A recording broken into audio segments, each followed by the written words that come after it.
The Tree of Life, Season 4, Chapter 6.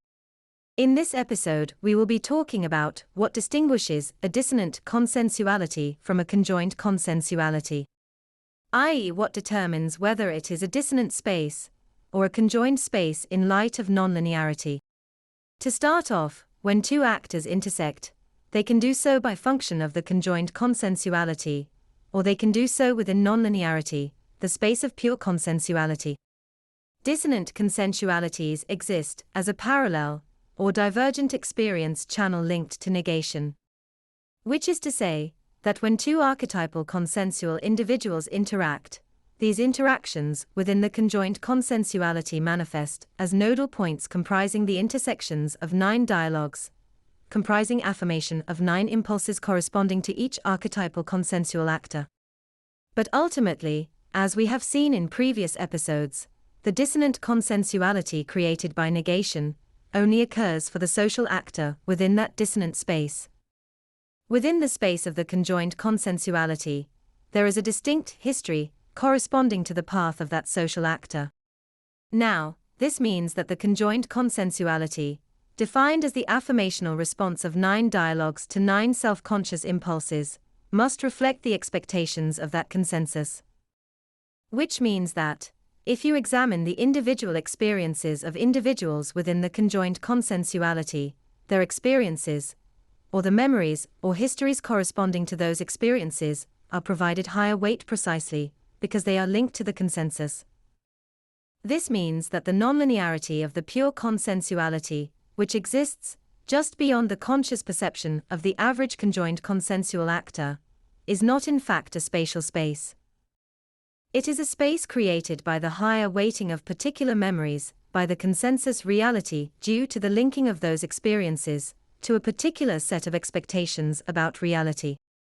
This also shows us that the 9 dialogues corresponding to every intersection, representing 9 affirmatory narratives, are in fact 9 distinct histories corresponding to an individual person within the conjoined consensuality.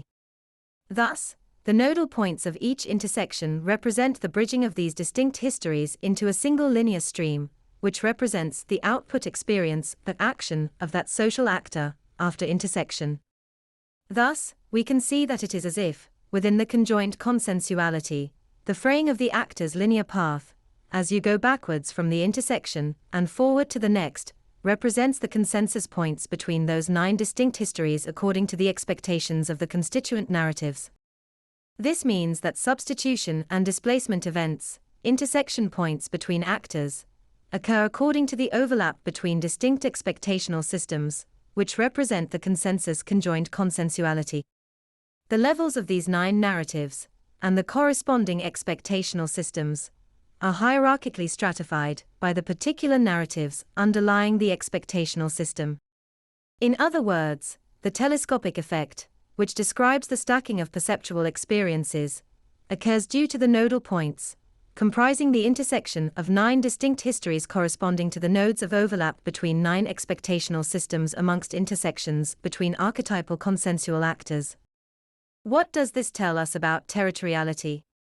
If intellectual territoriality is produced by the sublimation of spatial territoriality, which generates displacement and not intersection of these 9 dialogues, then we can see that spatial non-consensual actors do not contribute the formation of consensus amongst these 9 sets of historical strands.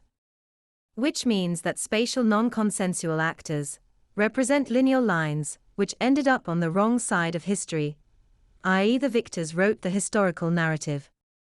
This means that the transformation of territoriality from spatial non-consensual actor to archetypal consensual actor through sublimation involves the phrasing of that individual's narrative into the consensus framework in a diminished fashion. The conversion of spatial territoriality, that is nobility, into archetypal consensuality, that is, a consensus-weighted reality. This tells us the following.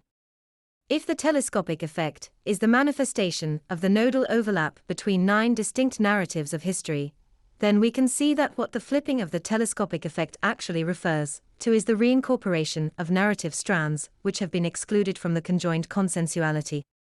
That's why dissonant consensualities are always perceived by the conjoined consensuality according to consensus periods in the historical past, as opposed to their presence.